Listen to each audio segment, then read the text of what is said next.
अगर किसी को लगता है कि बीपीएससी का प्रिपरेशन करते करते दरोगा दे रहा है, ये थक गया है, नहीं, थक नहीं गया है। वो एनर्जी बूस्टर है। जब वहाँ निकलेगा तो वो कॉन्फिडेंस देता है कि नहीं, मैं सही राह पे हूँ, और वो बनाए रखता है, उस रास्ते पे बनाए रखता है, छोड़ के घर जाने नहीं देता है। तो इसलिए इसको निगेटिव नहीं बल्कि पॉजिटिवली लेना चाहिए कि हाँ, आप किसी भी माध्यम से जुड़े रहिए स्टडी में, स्टडी छोड़ के भाग नहीं सकते। आप लोग धैर्य बनाए रखें और मेहनत पे विश्वास रखें, खुद पे विश्वास रखिए, और भगवान है कहीं ना कहीं। अब सच्ची मेहनत करते हैं तो आपको सफलता एक ना एक दिन जरूर मिलती है। जब मेरा मॉक ख़त्म हुआ तो उन्होंने मेरे फॉर्म के पीछे लड्डू गोपाल लिख दिया था, और उन्होंने जाते जाते आशीर्वाद दिया था कि बेटा तुम्हारा इस बार एसडीएम हो जाएगा। इंटरव्यू प्रोग्राम में भी काफ़ी हेल्पफुल रहा यहाँ का जो प्लेटफॉर्म मिला, जहाँ पे परवीन सर ने दिशा प्रोग्राम में मुझे काफ़ी मोटिवेट किया था और मेरे प्लेटफॉर्म के बारे में बताया था कि इंजीनियरिंग से आप बीपीएससी में आ रहे हैं तो फिर कैसे ये सफ़र आपने तय किया। तो ये सर मेरे लिए काफ़ी हेल्पफुल रहा था सर। हम लोगों के पब्लिकेशन में बहुत सारी बुक्स नहीं है, उतनी ही है जितनी ज़रूरत है। जितनी ज़रूरत है उतनी ही किताबें हैं, और उन्हीं को अच्छे से पढ़िएगा तो हो जाता है। मतलब आप दरोगा बनने के लिए प्रयासरत हो गई थी बीपीएससी करते करते, और अब आप डीएसपी बन गई। फैमिली भी एक्सपेक्ट कर रही है कि रिजल्ट ला के देंगे, आपको भी अपने आप से एक्सपेक्टेशन होता है कि रिजल्ट ला के देंगे। तो अगर कहीं नहीं आ रहा होता है तो उस समय हम डिप्रेशन में सोचते हैं कुछ तो मिल जाए। और सर एक और जो अच्छी चीज़ मुझे 70th के दौरान लगी थी, जो एडिटोरिया से मैंने वो हेल्प लिया था सर, आपकी ऐसे की कोटेशन और अच्छे अच्छे पंक्तियों पोएम्स की लाइन को आपने एक जगह संकलित करके एक किताब निकाली थी। काफ़ी उतार चढ़ाव रहा है। बहुत रोना आता था, लगता था क्या करें क्या नहीं। नमस्कार, एडिटोरिया में स्वागत है आपका। मैं हूं अमृत उपाध्याय, और लगातार हमारी बातचीत चल रही है 70वीं बीपीएससी की जो फाइनल रिजल्ट आए हैं उन अभ्यर्थियों के साथ। आज हमारे साथ जो लोग मौजूद हैं, मैं बहुत स्वागत करता हूं उनका, और प्रवीण सर भी हमारे साथ हैं। हमारी बातचीत हर लॉट में हो रही है। अभी जो अभ्यर्थी हमारे साथ हैं उन्होंने उस सपने को साकार किया है जो सपना हर बीपीएससी का एग्ज़ाम देने वाला बच्चा देखता है, और वो सपना होता है एसडीएम बनने का या फिर डीवाईएसपी बनने का। तो संयोग ऐसा है कि हमारे साथ इस पैनल में 3 एसडीएम और 1 डीवाईएसपी मौजूद हैं। बहुत बहुत स्वागत है आप सभी का। एक एक करके हम लोग उनका परिचय करेंगे, नाम लेंगे और सम्मानित भी करेंगे। तो एक बार मैं कहूँगा कि सारे लोग हम लोग खड़े हो जाते हैं और बातचीत को आगे बढ़ाते हैं। सबसे पहले रोहित रंजन एसडीएम पद पर चयनित हुए हैं। बहुत बहुत बधाई भाई रोहित आपको।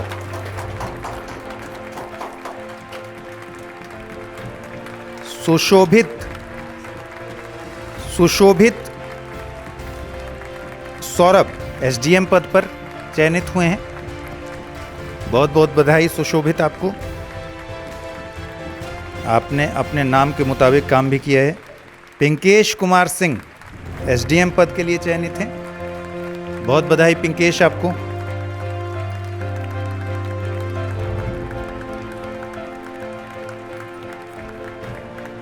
और पूजा कुमारी जो डीवाईएसपी पोस्ट पर इन्होंने परचम लहराया है। बहुत बहुत बधाई और स्वागत है पूजा आपका। आइए आप सभी बैठिए। तो एक और बातचीत में, पैनल डिस्कशन में हमारे साथ सभी लोग मौजूद हैं, और ये सब एडिटोरिया के स्टूडेंट्स हैं। लगातार इनसे बातचीत करेंगे कहाँ कहाँ क्या एडिटोरिया का अनुभव रहा। सबसे पहले तो मैं चाहूँगा कि आप लोग एक एक बार बता दीजिए कि किस कार्यक्रम से जुड़े हुए थे एडिटोरिया के, किस सेंटर से जुड़े हुए थे, और क्या आपका एक्सपीरियंस रहा। मेरा नाम पूजा कुमारी है और मेरा चयन डीवाईएसपी पोस्ट के लिए हुआ है, और मैं एडिटोरिया से जुनून सीरीज जो कि प्रीलिम्स के लिए होता है, और लेखनी सीरीज जो कि मेंस के लिए होता है, और दिशा कार्यक्रम जो कि इंटरव्यू के लिए हुआ था, उससे मैं जुड़ी रही।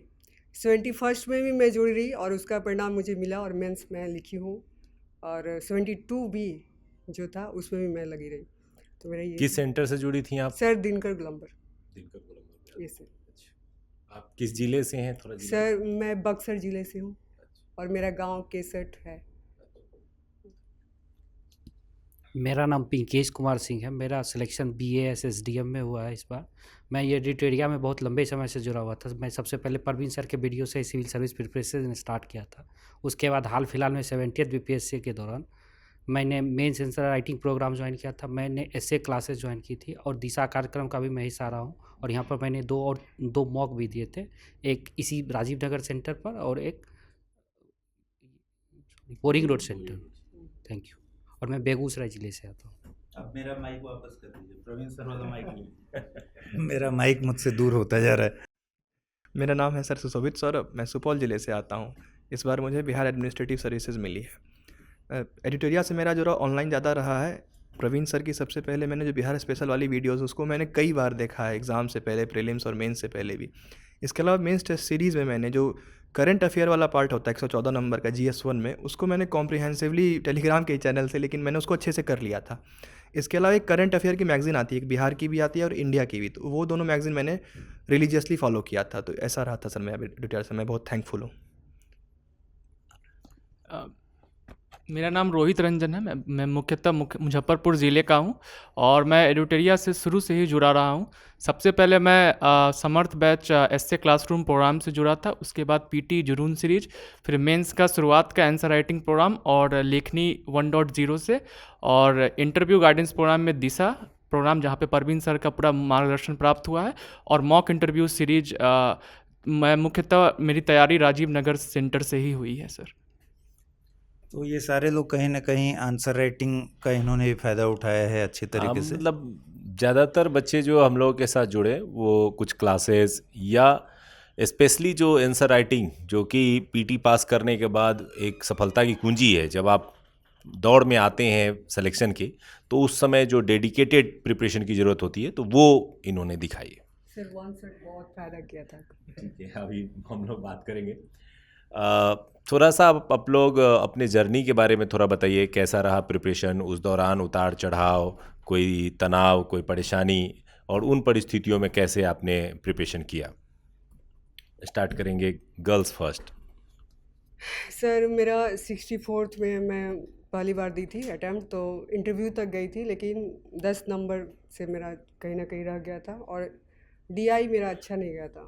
फिर काफ़ी मतलब परेशानियाँ झेलनी पड़ी, लगा कि नहीं अब कुछ नहीं होगा।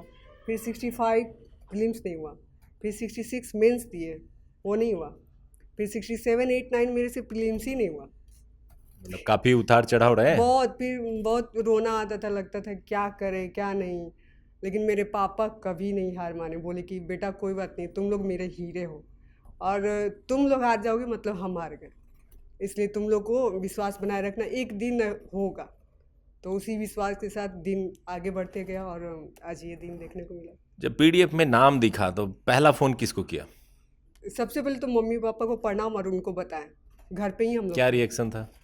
मतलब सब लोग रोने लगा कि चलो कामयाबी मिल गया, और हम भी रोए, अपने मंदिर हम जा रखे वहाँ कि हो गया। चलिए, संघर्ष सफलता में बदली, ढेर सारी शुभकामनाएं और इमोशंस झलकते हैं, क्योंकि मैं खुद एक इमोशनल पर्सनालिटी रहा हूँ और मैं भी कंट्रोल नहीं कर पाता हूँ कई बार ऐसी परिस्थितियों को, बट देर आया दुरुस्त आया, और वो उसकी खुशी हम लोग सेलिब्रेट करेंगे। और आप अपने पेशेंस को दूसरों के साथ शेयर कर सकते हैं जो इसी परिस्थिति में हो सकते हैं। बहुत सारे ऐसे छात्र हों जो रिज़ल्ट के क्रम में कई सालों से लगे हैं और अंतिम चरण तक नहीं पहुंच पा रहे हैं, तो आप उनके लिए एक प्रेरणा बन सकती हैं कि हाँ, लंबे समय के संघर्ष के बाद भी अच्छी सफलता मिल सकती है। हाँ, हम उनको ज़रूर बोलेंगे हार नहीं मानना है, आप लोग धैर्य बनाए रखें और मेहनत पे विश्वास रखिए, खुद पे विश्वास रखिए, और भगवान है कहीं ना कहीं, अब सच्ची मेहनत करते हैं तो आपको सफलता एक ना एक दिन जरूर मिलती है। अच्छा, ये क्वेश्चन रोहित आपसे, आपका बैकग्राउंड इंजीनियरिंग है, आप इंजीनियरिंग करके आए थे। सिविल सर्विसेज का लाइन जो है वो कहा जाता है इंजीनियरिंग से थोड़ा अलग है, क्योंकि इसमें मानवीय विषय ज़्यादा होते हैं। तो क्या स्ट्रेटजी बनाई, कैसे स्टार्ट किया, क्या क्या चीज़ फॉलो किया और कैसे यहाँ तक पहुँचे? सर इंजीनियरिंग में तो सारी बातें लॉजिकल होती है, बट सर सिविल सर्विसेज में सर मैंने पूरी तैयारी सर इंटीग्रेटेड वे में की थी। पहले पीटी की तैयारी की और सबसे ज़्यादा फोकस मैंने sir mains answer writing program में किया था, जहाँ तक मैं अपने आंसर राइटिंग को जितना इम्प्रूव कर सकूँ उस पर फॉलो किया था। जैसे आंसर राइटिंग में डेटा डालते हैं हम लोग, फैक्ट्स डालते हैं, फिगर डालते हैं, तो मैं तकरीबन 1 से 1.5 साल सिर्फ आंसर राइटिंग प्रोग्राम से ही जुड़ा था, जिसका मुझे काफ़ी मदद मिला और मैं यहाँ तक आज तक पहुँच पाया हूँ। और साथ में मैंने इंटरव्यू प्रोग्राम में भी काफ़ी हेल्पफुल रहा यहाँ का जो प्लेटफॉर्म मिला, जहाँ पे परवीन सर ने दिशा प्रोग्राम में मुझे काफ़ी मोटिवेट किया था और मेरे प्लेटफॉर्म के बारे में बताया था कि इंजीनियरिंग से आप बीपीएससी में आ रहे हैं तो फिर कैसे ये सफ़र आपने तय किया। तो ये सर मेरे लिए काफ़ी हेल्पफुल रहा था सर। एक्चुअली मुझे याद है कि रोहित आए थे दिशा प्रोग्राम में, तो इन्होंने हमसे पूछा कि मेरा बैकग्राउंड इंजीनियरिंग है, कि इंटरव्यू में क्या डेप्थ इंजीनियरिंग से क्वेश्चन पूछे जाएंगे तो मेरा प्रिपरेशन उधर करूं या ऑप्शनल पे ज़्यादा करूं, या इस तरह के जो भी मन के प्रश्न थे। तो मैंने कुछ स्पेसिफिक चीज़ें बताई थी कि इंजीनियरिंग में किस लेवल तक आपको प्रिपरेशन रखना है, ऑप्शनल पर किस तरह से करना है, क्योंकि मैंने सुझाव दिया था कि हिस्ट्री ही ऑप्शनल रखिए और वो आसान रहेगा, ऑब्जेक्टिव होने के बाद से वो चीज़ें अच्छी होंगी। तो बहुत डेडिकेशन के साथ इन्होंने किया था। अच्छा, एक बात बताइए, आप इंजीनियरिंग करके आए तो एक कॉन्सेप्ट आता है कि भाई इंजीनियर है तो बुद्धिमान होते हैं, इंजीनियर मेडिकल वो लोग हैं जो सुप्रीम स्मार्ट बॉय हैं, अपने जेन्युइन स्टूडेंट्स रहे हैं, वो होते हैं। तो क्या आपका बैकग्राउंड बहुत अच्छा था इसलिए इतनी जल्दी सफलता मिल गई, कि या आपने स्ट्रेटजी अच्छी बनाई, मेहनत ज़्यादा किया इसलिए सफलता मिल गई? सर मेरा मानना है कि सर बैकग्राउंड उतना मैटर नहीं करता है सर सिविल सर्विसेज के तैयारी में। सर मैंने हमेशा 3 फैक्टर्स पे हमेशा डिसाइड किया है अपने सक्सेस को। सबसे पहला सर मैं कंसिस्टेंट रहा हूँ, नियमित रूप से सर मैंने 8 से 10 घंटे की पढ़ाई की है। दूसरा सर मेरा जो हार्डवर्क रहा है, क्योंकि मैं जॉब छोड़ के तैयारी कर रहा था तो उस बीच में मैंने एकदम हार्डवर्क को कभी छोड़ा नहीं है। और तीसरा सर एकदम स्ट्रैटेजी था कि आपने जैसे सर बताया था कि एनालिसिस करके पढ़ना है, थीम वाइज पढ़ना है, हर एक टॉपिक्स को, हर एक चीज़ को, सिलेबस को। जैसे एडुटेरिया की जो बुकलेट मिलती है मेंस की, तो हम लोग ने सर उसी को फॉलो किया था, उसी से टॉपिक वाइज नोट्स बनाए थे, जिस कारण से सर मेरा मेंस काफ़ी अच्छा गया था। तो सर मुझे यहाँ तक हेल्प मिला था सर। एक और बात अगर मैं पूछूं, यहाँ पर जो बहुत सारे कमेंट्स भी आ रहे हैं, हम लोग जब वीडियो रिलीज़ कर रहे हैं, कि एकदम अभी फ्रेशर जो बच्चे हैं, आप लोगों ने तो लंबा सफ़र देखा है, एडुटेरिया से आपने डायरेक्शन भी ले लिया। अब ये जो नए बच्चे हैं जो बीपीएससी का एग्ज़ाम देना चाहते हैं या दिमाग में आया है और उनको कुछ भी नहीं पता है, उनके लिए जेन्युइनली आप लोग के दिमाग में क्या क्या चीज़ें आती हैं कि अगर मुझे बताना हो तो मैं ये सीढ़ी चढ़ने को कहूँगा, ऐसे परिचित होने को कहूँगा कि कैसे तैयारी कर सकते हैं, और जैसा अभी मैम ने बताया कि हार नहीं माननी है, यहाँ तक के लिए माइंडसेट जो तैयार करना है, एकदम फ्रेशर बच्चे के लिए क्या कहेंगे आप? पिंकेश आपसे। मैं सबसे पहले ये कहूँगा कि सबसे पहले सेल्फ बिलीफ रखना चाहिए, और सेकेंड चीज़ सेल्फ मोटिवेटेड रखना चाहिए। मैंने भी अपनी प्रिपरेशन स्टार 67 से किया था, तो मैं सबसे पहले अपने टेबल के सामने में लिख दिया था कि yes I can do it, क्योंकि उससे पहले मैं यूपीएससी का प्रिपरेशन कर रहा था और एक अटेम्प्ट दिया था, हालांकि उसमें बीच के चरणों में जाकर मुझे सफलता नहीं मिली थी। तो जब मैं बीपीएससी का लिखा तो मैंने वही लिखा। फिर उसके बाद 2 चीज़ें जो मैंने अपनाई, मैं कंटिन्यूसली पढ़ता था, अदरवाइज़ कोई बड़ा फेस्टिवल नहीं हो तो मैं ये कोशिश करता था कि डेली 2 से 4 घंटे में पढ़ लूँ। और एक चीज़ मैं जो थ्रू आउट द अपने पूरे जर्नी में किया था, वो मैं करेंट अफेयर्स को कभी नहीं छोड़ा। मैं एटलीस्ट कोर सब्जेक्ट को कभी कभी नहीं पढ़ पाता था ड्यू टू टाइम क्रंचिंग के कारण, लेकिन मैं करेंट अफेयर्स डेली पढ़ता था। जो बिल्कुल नए बच्चे हैं, मैं उनको ये कहूँगा कि सबसे पहले आप सिलेबस देखिए और PYQ देखिए, एटलीस्ट 10 पिछले 10 ईयर्स के, और स्पेशली बीपीएससी में आप 68 के बाद जो पैटर्न चेंज हुआ है और 71 के बाद जो पीटी के क्वेश्चंस के क्वालिटीज़ जो चेंज हो रहे हैं, आप इन दोनों को बहुत माइन्यूटली ऑब्जर्व करिए। आप देखिए कि बीपीएससी कमीशन कितने डेप्थ में जा रही है और कितना विड्थ में जा रही है। इस दोनों चीज़ों का प्रॉपर एनालिसिस करने के बाद आप पूरे सिलेबस को 6 से 7 पार्ट में डिवाइड कर दीजिए, और आप एक चेकलिस्ट बनाइए। रात को सोने से पहले एक डायरी में मेंटेन करिए कि नेक्स्ट डे मुझे क्या करना है। आप उसके एक लिस्ट बनाइए, 9 और 10 वर्क टू डू लिस्ट बनाइए, और उसके अकॉर्डिंग अपने टाइम स्लॉट को उसी में बुक करिए, और इससे आपका टाइम मैनेजमेंट भी सही हो जाएगा, और इससे आप ऑब्जेक्टिवली ये देख पाएंगे कि मैंने जो टू डू लिस्ट बनाई थी वो हो रही है या नहीं हो रही है। इससे आप अपने प्रिपरेशन में पूरा ऑनेस्ट रहेंगे, और निश्चित रूप से अगर ये आप थ्रू आउट द जर्नी करेंगे 6-7 महीने, तो आप निश्चित सफलता पा सकते हैं। बेसिक तौर पे जो फर्स्ट अटैम्प्ट वाले बच्चे होते हैं, नए बच्चे होते हैं, उनको सबसे पहले फोकस यही करना चाहिए कि हमारा सिलेबस क्या है, और सिलेबस को गो थ्रू होना चाहिए। सारे सब्जेक्ट एक बार पढ़े हुए होने चाहिए। उसका जितना हो सके ऑब्जेक्टिव में, सब्जेक्टिव में लिखने का अभ्यास साथ साथ थोड़ा थोड़ा करते चलना चाहिए। और एक बार जब आपका सिलेबस लगभग कंप्लीट हो जाता है, तब उसमें एक मोड आता है जिसमें स्पीड मोड होता है, जिसमें आप कम टाइम में अपने सिलेबस को रिवीजन कर सकते हैं, प्रैक्टिस कर सकते हैं, और वही हम लोग शुरू करते हैं ये टेस्ट सीरीज़ के माध्यम से। तो टेस्ट बहुत सारे आपने सुने होंगे कि बहुत सारे बच्चे हमारे test series, mains test series, PT test series से जुड़ रहे हैं। मैं ये सलाह दूंगा कि बिना पढ़े टेस्ट सीरीज़ नहीं होता है। आप कम से कम बेसिक कंप्लीट करके आएंगे तभी टेस्ट सीरीज़ आपके लिए फ़ायदेमंद होगा। ये नहीं कि हाँ हम सो के उठे हैं, आज सिविल सेवा का नाम सुने हैं, बीपीएससी का नाम सुने हैं और जाते हैं टेस्ट देना शुरू कर देते। नहीं, वैसे करिएगा तो फिर कोई सफलता नहीं मिलेगी। आप पीछे से लाइन में लगेंगे और आपको और डीमोटिवेशन होगा। आप पहले एक बेसिक स्टैंडर्ड क्रिएट कीजिए एंड देन कंपटीशन के लाइन में उतरिए, तो आप अच्छों को पीछे छोड़ सकते हैं। एक और सवाल आता है ना बार बार कि तैयारी कब शुरू करनी चाहिए। अभी तो बच्चा 12th में है, 12th पास कर गया है। मेरे समझ से आपको जब लगता है कि मुझे इस सेवा में जाना है, वो तैयारी शुरू कर देना चाहिए। अगर जैसे मान लिया 12th के बाद अगर किसी बच्चे का है कि ड्रीम है कि मुझे सिविल सर्विसेज में जाना है, तो वो शुरू कर सकते हैं कि 12th कंप्लीट किए और वो स्टार्ट करते हैं। लेकिन अगर कोई ग्रेजुएशन कर लिया 2 साल, कोई और काम कर रहा था और फिर उसको एहसास हुआ कि सिविल सेवा शुरू करने चाहिए, तो भी वो शुरू कर सकते हैं। तो ये डिपेंड करेगा कि आप किस स्टेज पे हैं। जैसे रोहित ने किया कि ये इंजीनियरिंग में गए, जॉब भी कर रहे थे एंड देन ये फील किए कि नहीं मुझे सिविल सर्विसेज के क्षेत्र में जाना है, तो इन्होंने चेंज किया, स्विच किया और फिर आ गए और 2 साल में कंप्लीट किया। 2-2.5 साल में इन्होंने अपने जर्नी को, हालांकि इनको भी काफ़ी पेशेंस रखना पड़ा, क्योंकि जॉब छोड़ के पढ़ाई करना तो एक मेंटल प्रेशर रहता है। बाकी लोग घर वाले ना दे, खुद का प्रेशर रहता है कि मैं ज़्यादा समय नहीं ले सकता हूँ, क्योंकि मैं जॉब करता था तो मैं पढ़ने में अब ज़्यादा समय नहीं ले सकता हूँ।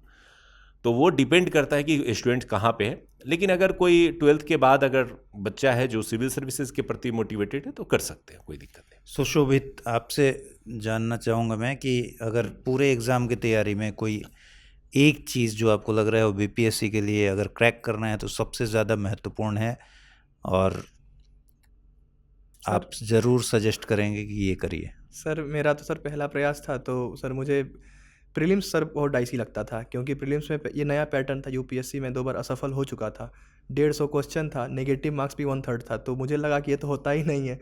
तो मैंने कॉम्प्रिहेंसिवली सारे वीडियोज़ और सारे मटेरियल इकट्ठे करके 6-7 महीने प्रीलिम्स के लिए पढ़ाई की थी। मैं तो सर प्रीलिम्स को सबसे कठिन मानूंगा मेरी प्रिपरेशन के स्टेज पर। सर वो मुझे ऐसा लगता क्रैक हो गया तो मेक इट अ पॉइंट कि you go through all the stages, क्योंकि सर अगली बार कब प्रीलिम्स निकलेगा मुझे वही पता नहीं होती थी। ठीक है, ये तो चरण की बात हो गई। पूजा, आप बताइए कि जैसे हम कहते हैं ना कि हम वेटेज देते हैं कंसिस्टेंसी को, रिवीजन को, अलग अलग ये पैरामीटर्स हैं जिसको आपको करना होता है।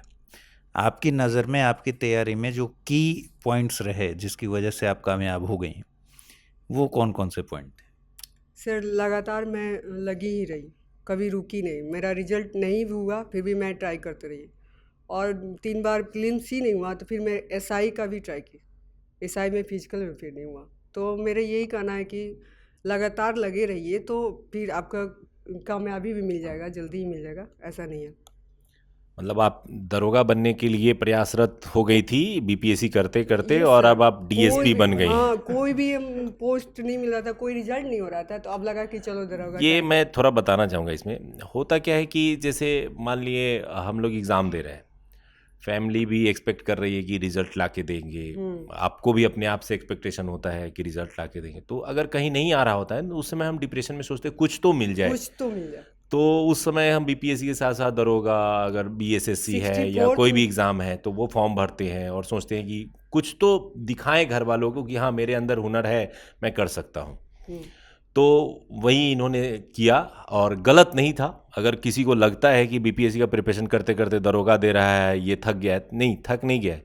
वो एनर्जी बूस्टर है। जब वहाँ निकलेगा तो वो कॉन्फिडेंस देता है कि नहीं मैं सही राह पे हूँ, और वो बनाए रखता है, उस रास्ते पे बनाए रखता है, छोड़ के घर जाने नहीं देता है।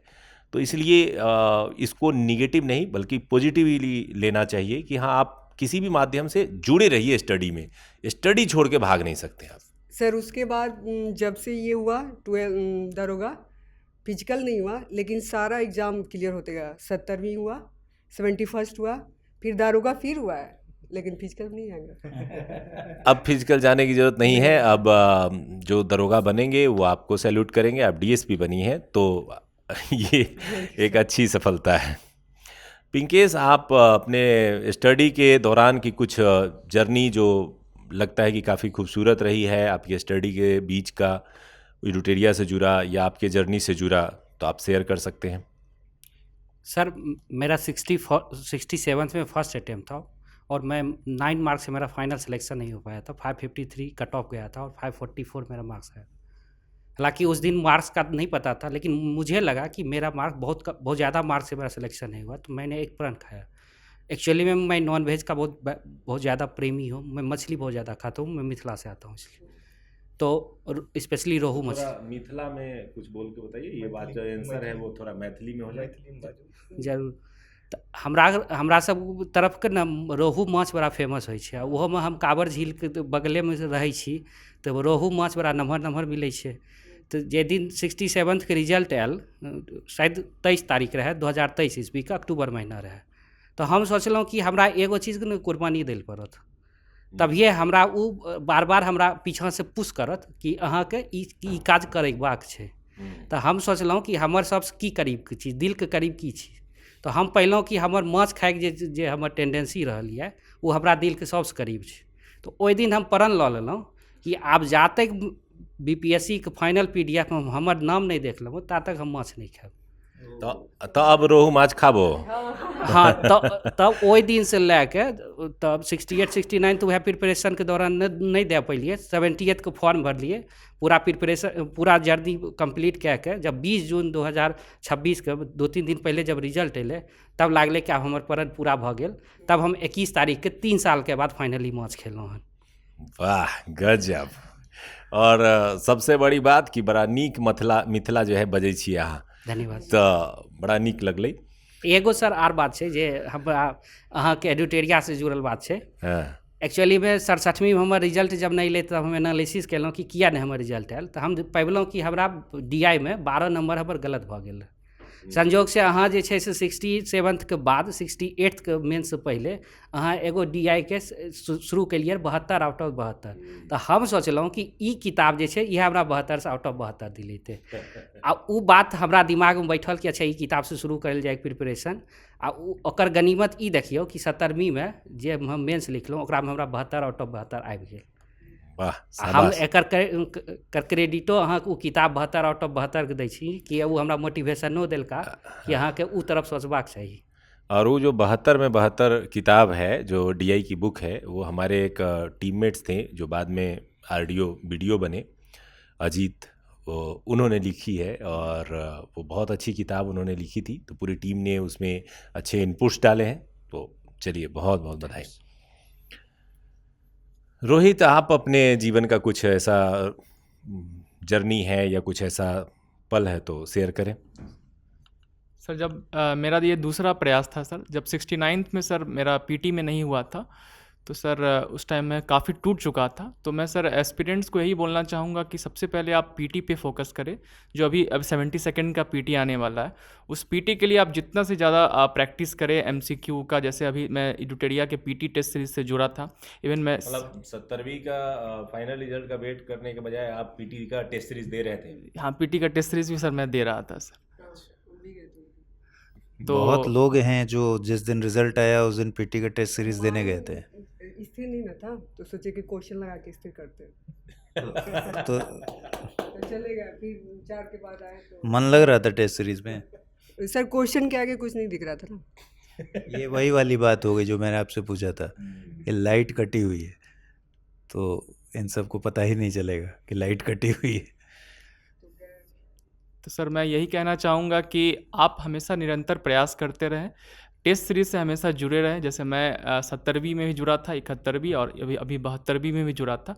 तो वो सबसे बड़ा सेटबैक होता है कोई भी एस्पिरेंट के लिए। जितना ज़्यादा आप MCQ की प्रैक्टिस करते हैं, और भी सारी पुस्तकें से मैंने सर अध्ययन की, जैसे एडुटेरिया का बिहार तथ्य संग्रह, जो एक काफ़ी अच्छी पुस्तक मानी जाती है बिहार स्पेशल के लिए, जो PT में काफ़ी हद तक हेल्पफुल रही थी सर मेरे प्रिपरेशन के लिए। और सर दूसरा बात ये था कि मेंस की जब हम आंसर राइटिंग प्रोग्राम करते हैं तो वहाँ पे बहुत बच्चों को आंसर लिखने में काफ़ी हद तक दिक्कत होती है। तो सर उस केस के लिए सर यहाँ पे जो भी मेंटर्स जो अवेलेबल थे उन्होंने काफ़ी हद तक गाइड किया कि आपको आंसर्स को कैसे रीडायरेक्ट करना है, कैसे लिखना है, उसमें क्या फैक्ट्स, क्या डेटा, क्या फिगर्स यूज करने हैं, आप आंसर्स को कैसे पाई चार्ट और हिस्टोग्राफ या बार डायग्राम से यूज कर सकते हैं। तो वो हमारे लिए सबसे बड़ा एक एस्पिरेंट्स के लिए सबसे बड़ा एक सेटबैक होता है कि आपको उस तरीके से कैसे आंसर लिखना है। तो उस टाइम में मैं बहुत काफ़ी हद तक जूझ रहा था। शुरुआत में तो सर बहुत ज़्यादा नंबर कम आते थे। मार्क्स कितने आते थे स्टार्टिंग टेस्ट में? स्टार्टिंग में सर 180 में सर कभी 92 100 के तरह ही मार्क्स आते थे सर GS2 में सर। और इवन सर एसए में भी सर मार्क्स काफ़ी कम आते थे। एसए में काफ़ी बच्चों को पता ही नहीं होता है कि सर उसमें लिखना कैसे होता है, क्या अप्रोच निभाना होता है। तो जो मैं यहाँ के एसए क्लासरूम प्रोग्राम से सर जुड़ा था, वहाँ पे मुझे सारा अप्रोच बताया गया कि आपको कैसे एसए को अपना स्टार्ट करना है, तीनों एसए को किस तरीके से लिखना है। तो जैसे एसे का अप्रोच बताया गया, आपको पढ़ाया गया एसे, तो उसके बाद जब एसे लिखना शुरू किया तो एसे के फुल टेस्ट में कितने मार्क्स आए उसके बाद? सर उसके बाद मेरे मार्क्स सर बहुत ज़्यादा इंक्रीज़ किए 170 तक। इवन हाईएस्ट मैं टॉपर भी रहा हूँ एडिटोरिया के टेस्ट सीरीज में 175 तक का है। मतलब शुरू किया था तो बहुत पीछे चल रहे बहुत थे पीछे और लास्ट में आप उस टेस्ट में और top ये करने लगे थे। इम्प्रूवमेंट कैसे हुआ है, इसको एनालाइज किया आपने? यस सर, मैंने सर एसए को हमेशा सर तीनों अप्रोच डिफरेंट अप्रोच से लिखा है। मतलब सर पहला एसए मैं स्टार्ट कर रहा हूँ तो कोई रिपोर्ट के एसए से स्टार्ट कर रहा हूँ, दूसरा एक एनेक्डोट से और तीसरा एक स्टोरी से। तो सर ये मुझे भी एडिटोरिया के सर राजीव नगर सेंटर में ही मुझे सर सिखाया गया था ये बातें।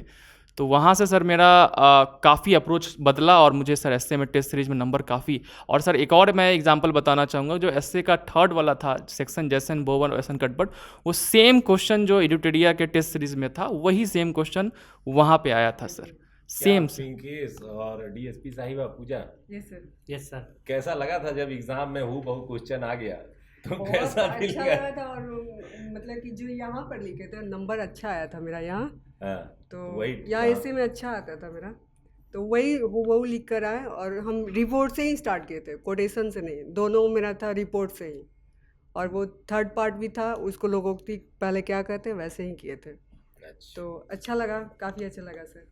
एक्चुअली में जो सर पढ़ा रहे थे, मैं उस ग्रुप में था, ऐसे वाले क्लासरूम में मैं उसका स्टूडेंट था। जो सर पढ़ा रहे थे, जिस दिन लोकोक्ति वाली क्लास चल रही थी, उन्होंने सर ने बोला था कि इसके आगे VVI लिख लीजिएगा, ये क्वेश्चन आएगा। यस।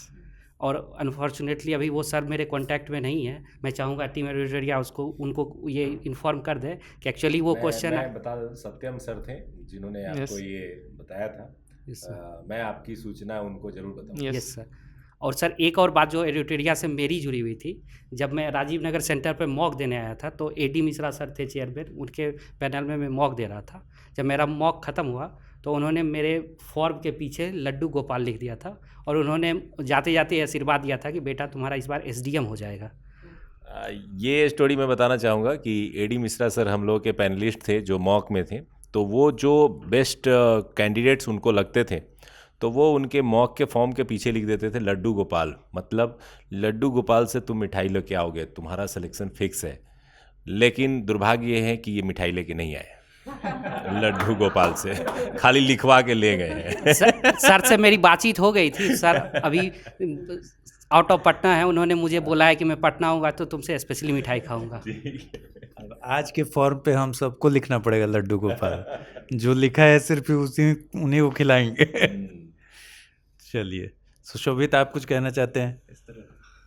सर मेरी जर्नी में सर शुरू से प्रवीण सर का बहुत साथ रहा। जब भी BPSC के बारे में मैंने स्विच करने का सोचा तो मेरे पास कोई गाइडेंस नहीं था। ऑनलाइन एक यूट्यूब था, तो जब BPSC जब भी टाइप करे तो प्रवीण सर की वीडियोस आते थे, तो बहुत सारा कन्फ्यूज़न बहुत सारा था। तो सर ने बहुत प्रोसेस को स्ट्रीमलाइन कर दिया है, उसके चलते चीज़ें काफ़ी आसान हो गई। मतलब मुझे पैसे बहुत कम जगह देने पड़े उस चक्कर में, और कन्फ्यूज़न क्योंकि जानता ही मैं कम था तो मैं डिस्ट्रैक्ट भी नहीं हो पाया। तो वो सर स्ट्रीमलाइन हो गया था सर मेरे लिए पूरा प्रोसेस। अच्छा, एक लास्ट मेरे तरफ से क्वेश्चन है कि आप लोग जो सेलेक्ट हुए हैं, सबसे टॉप रैंकर्स जो कह सकते हैं बिहार प्रशासनिक सेवा और पुलिस सेवा है, वहाँ आप लोग चुने गए। इस पोस्ट को पाने के लिए ही पूरी जद्दोजहद BPSC में सारे स्टूडेंट्स करते हैं। तो इसमें जो सबसे मेन रोल होता है कि आप क्या लिखते हैं, कैसे लिखते हैं, कंटेंट का रोल बहुत इंपॉर्टेंट होता है। तो जो पूरा आपको प्रोसेस के दौरान मटेरियल्स दिए गए हैं, कंटेंट दिए गए हैं, वो आपके लिए कितना यूज़फुल रहा और उसको मिलने से कितना आपका काम आसान हुआ?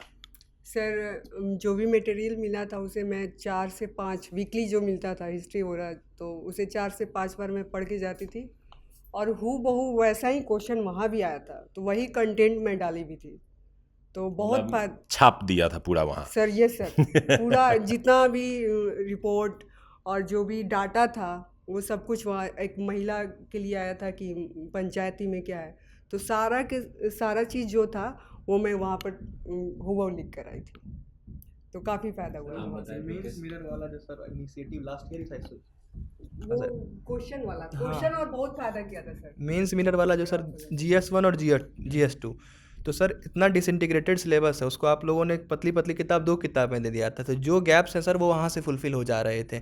अगर आप टेस्ट सीरीज भी लिखना जा रहे हैं किसी और current affair sir current affair वाले इतना मेरे ख्याल 70वीं BPSC के जो मेन पूछे गए हैं एक भी क्वेश्चन उससे करंट अफेयर के जो आपने ब्रॉड लाइन बना दिया उससे बाहर नहीं था वो काफ़ी मतलब स्ट्रीम चीज़ें आसान हो गई।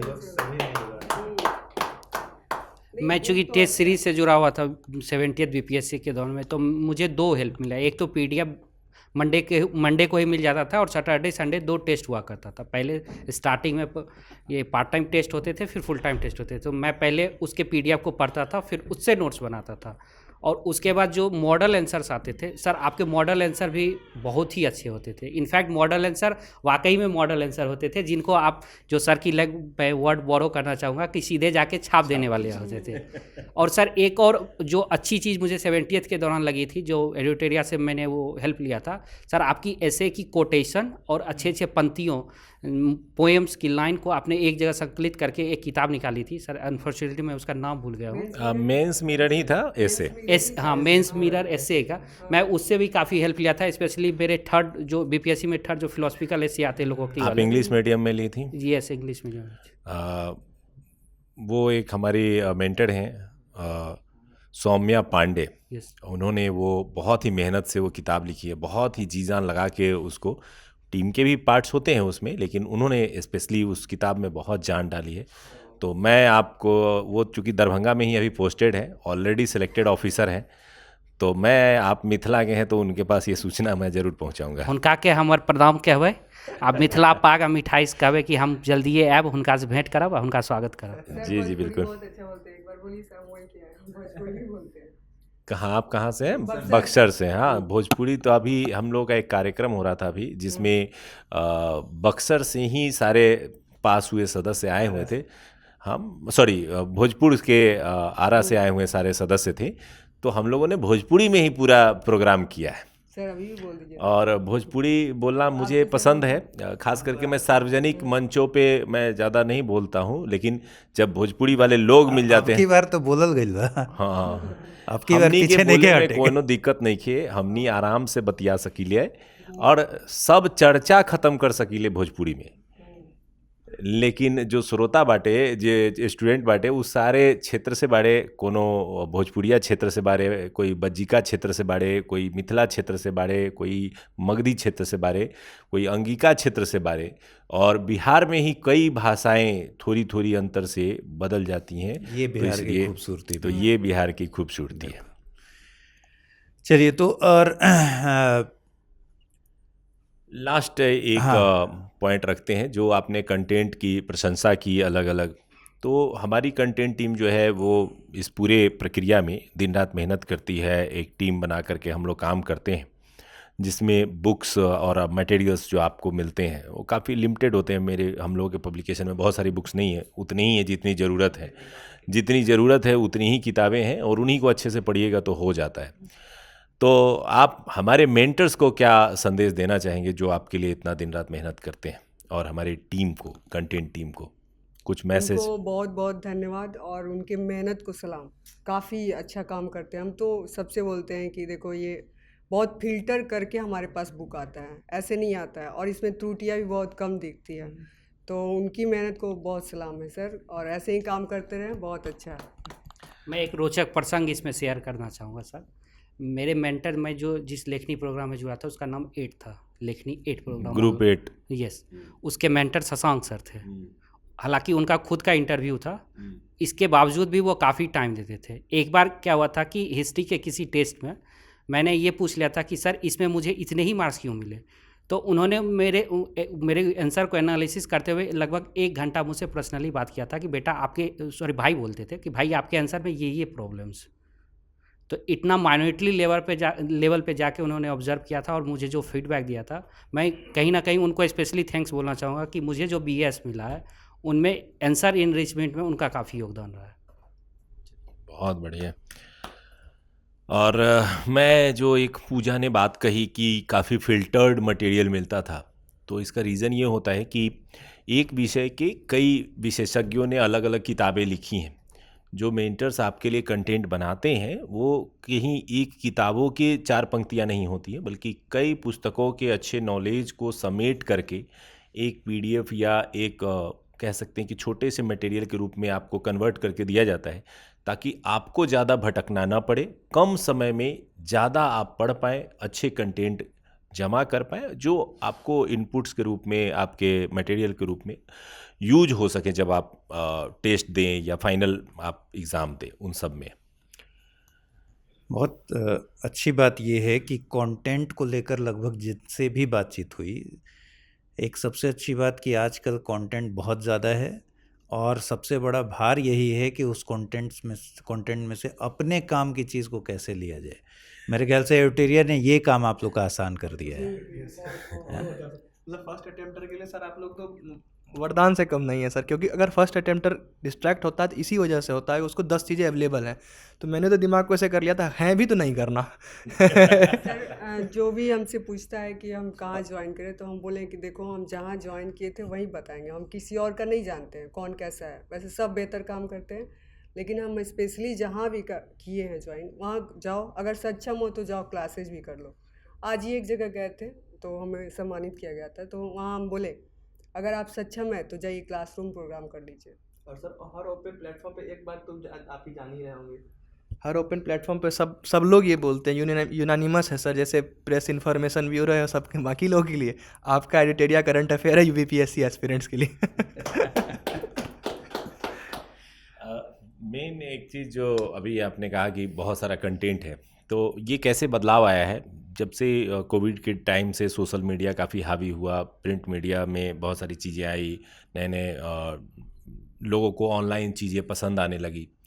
तो अचानक से क्या हुआ ना कि जहां हम लोग जब पढ़ते थे BPSC के समय में, तो उस समय में कंटेंट का अभाव होता था, किसी विषय का एक जगह समराइज कंटेंट नहीं था। मतलब अगर आप ढूंढने भी निकलेंगे तो एक जगह सभी संकलित कंटेंट आपको नहीं मिलेंगे। आपको ज्योग्राफी पढ़ना है तो ज्योग्राफी की किताब पढ़िए, पॉलिटी पढ़ना है तो पॉलिटी की किताब पढ़िए, और फिर उसमें से ढूंढ के लाइए कि आपके काम का क्या है। तो ये बहुत ज़्यादा था। फिर हम लोगों ने उसको संकलित किया कि भाई इतना ही काम का है। अब आज की डेट में बहुत सारी संस्थाएं कर रही हैं, सब लोग कर रहे हैं, तो बच्चे के मनोवैज्ञानिक एक दबाव आता है कि यहाँ भी कंटेंट है, वहाँ भी कंटेंट है, वहाँ भी कंटेंट है। अब पहले जहाँ कंटेंट का सूखा था, अब कंटेंट की बाढ़ है। तो उस बाढ़ में आपको कैसे संयमित होना है, नहीं तो उस बाढ़ में बह जाइएगा। अगर सारे कंटेंट जमा करने लगे, सारे कंटेंट पढ़ने लगे एक साथ, तो कोई एक कंटेंट ठीक से तैयार नहीं होगा। तो किसी अच्छे कंटेंट को समझदारी से चुनाव करें और उसी पर नियंत्रित होकर के उसी को इंडीज करते हुए अच्छे रिजल्ट तक पहुंचा जा सकता है। चलिए, तो ये सब मूल मंत्र अपने कॉपी में नोट कर लीजिए। और जितने टॉपर से आप बात कर रहे हैं, इन सारे लोगों ने एडिटोरिया के लेखनी कार्यक्रम में या फिर अलग अलग कार्यक्रम से जो लोग जुड़े हुए हैं, इन सब ने अपना थोड़ा थोड़ा अनुभव साझा किया है। एक लास्ट दिशा का पूछ लिया जाए। हाँ, दिशा में आप रोहित बता रहे थे, दिशा में बताइए, दिशा से आपको क्या सर इंटरव्यू गाइडेंस प्रोग्राम में सर डे फर्स्ट में ही सर प्रवीण सर का पूरा सभी बच्चों के साथ हुआ था। तो वहाँ पे हमें पूर्ण तरीके से बताया गया था कि आपको अपना ऑप्शनल कैसे तैयार करना है, आपको अपना ग्रेजुएशन सब्जेक्ट कैसे तैयार करना है। तो सर ने भी बताया था कि आप अपना डायरी लेके आना है, आपको सारा कुछ वहाँ पे नोट डाउन करना। तो हम लोग ने पूर्ण तरीके से सब कुछ को नोट डाउन किया था। फॉलो कितना किया था सर? पूरा फॉलो किया था। सर ने बोला था कि फर्स्ट डे से ही आपको न्यूज़पेपर पढ़ना है और जब तक आपका इंटरव्यू नहीं होता है तब तक आपको न्यूज़पेपर पढ़ना है, उसके बाद भी पढ़ना। और एक लाइन और पूछता हूँ मैं, फॉलो किया था, बताया गया था, उसके बाद जब इंटरव्यू में गए, असली इंटरव्यू, यस सर, तो फिर उसका क्या रिफ्लेक्शन सर दिखा? मैंने एक राजीव नगर सेंटर पे मॉक दिया था, और क्योंकि सर मैं यहाँ पे एसए क्लासरूम प्रोग्राम और फाउंडेशन से था, तो सर बोरिंग रोड सेंटर पे सर मेरा नियमित रूप से इंटरव्यू वहाँ पे होता ही था सर। नहीं, फाइनल इंटरव्यू जो बीपीएससी ने लिया, यस फाइनल इंटरव्यू में जब गए दिशा में यहाँ आए, यस सर। दिशा में मान लीजिए सर ने बहुत सारी चीज़ें बताई आपको, फिर आपने उसको फॉलो किया, यस अब आप फाइनल सर बीपीएससी के भीतर गए, यस तो दिशा कहीं कनेक्ट कर पा रहे थे कि अच्छा ये तो बताया था Yes. सर ने? सबसे पहले तो सर ऑप्शनल हिस्ट्री के बारे में सर ने बताया था कि इसको आपको कैसे प्रिपेयर करना है, मॉडर्न हिस्ट्री पे ज़्यादा फोकस करना है, तो वहाँ पे मॉडर्न से ही सर क्वेश्चन पूछे गए थे मुझे। अच्छा, सबसे पहला। दूसरा सर करंट अफेयर्स का सेक्शन, जो न्यूज़पेपर से ही सर क्वेश्चन आए, तीनों क्वेश्चन मुझे जो पूछा गया वो न्यूज़पेपर से ही पूछा गया। सर ने ये भी बताया था कि आप अपने जॉब प्रोफाइल के बारे में भी प्रिपेयर करके जाइएगा, तो हमने वो भी प्रिपेयर करके गए थे। तो सर मेरा पूरा तरीके से मतलब जो दिशा में सर जो गाइडेंस सर के द्वारा दिया गया था, हूबहू सर वो रिपीट हो गया था सर वहाँ पे सर। क्या बात है, बहुत बढ़िया। पूजा तुम बताओ, तुम भी आई थी दिशा में? हाँ, फ़ायदा हुआ था सर, बहुत फ़ायदा हुआ था यहाँ का। और हमसे एक क्वेश्चन पूछा गया था, आप मुख्यमंत्री के रूप में किसे देखना चाहेंगे? तो यहाँ मॉक में किसी से पूछा गया था वो चीज़। तो हम बोले कि मैम थी, दीप्ति मैम थी, तो हम बोले कि मैम सुश्री श्रेयसी सिंह को मैं देखना चाहती हूँ। तो ऐसा बोली क्यों? तो बोले कि मैम उनकी राजनीतिक जो जागरूकता है काफ़ी अच्छी है। तो कैसे? तो मैम वो तो संचार सूचना प्रौद्योगिकी विभाग उनको मिला है और खेल विभाग, दोनों में अच्छा काम कर रही है। और साथ में उनके पिताजी तो थे, वो मंत्री थे, तो इस कारण उनकी राजनीतिक जो जागरूकता है काफ़ी अच्छी है, तो इसलिए वो अच्छा काम करेंगी। और महिला सशक्तिकरण को भी बल मिलेगा। तो फिर काउंटर क्वेश्चन, क्या मुख्यमंत्री नीतीश कुमार ऐसा नहीं किए? तो बोले कि मैम किए, लेकिन एक महिला सशक्तिकरण जो होता है उसको काफ़ी ज़्यादा हद तक बल मिलेगा। ऐसे ही क्वेश्चन। बढ़िया, महिला सशक्तिकरण से आपने जोड़ दिया था। हाँ, आप भी थे पिंकेश दिशा में? सर अनफॉर्चुनेटली मैं दिशा में तो नहीं आ पाया था, लेकिन मैंने 2 मॉक दिया था एडिटोरियम में, और मुझसे जो जो क्वेश्चंस पूछे गए थे यहाँ पे, स्पेशली नेपाल संबंध को लेकर और ईरान संबंध को लेकर, वो दोनों क्वेश्चन मेरा पंकज सर का बोर्ड था, वहाँ पे भी मुझे वही सब क्वेश्चंस वो पूछे गए थे। और यहाँ पर सर मैं एग्जिट पोल का काम करता था, ये प्रिपरेशन के बीच में मेरी अपनी एक कंपनी है सर, छोटी सी। बहुत तो बढ़िया, उसका भी प्रचार कर सकते हैं। सर अब तो खैर उसकी ज़रूरत नहीं पड़ेगी सर, आप लोगों की आशीर्वाद से।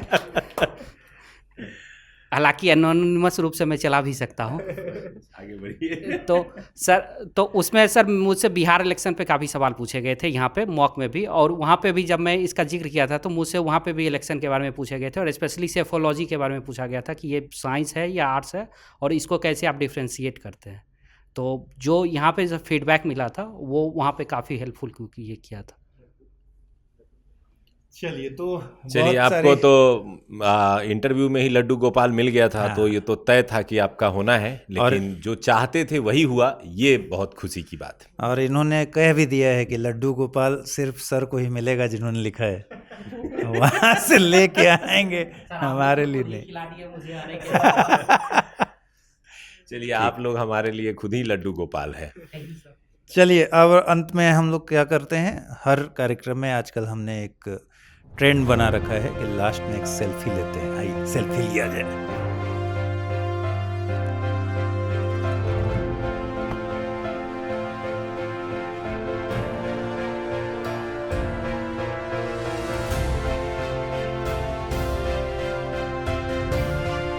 बहुत बहुत शुक्रिया सभी लोगों को, धन्यवाद। हाँ बिल्कुल मिलेगा, अभी भिजवा देंगे।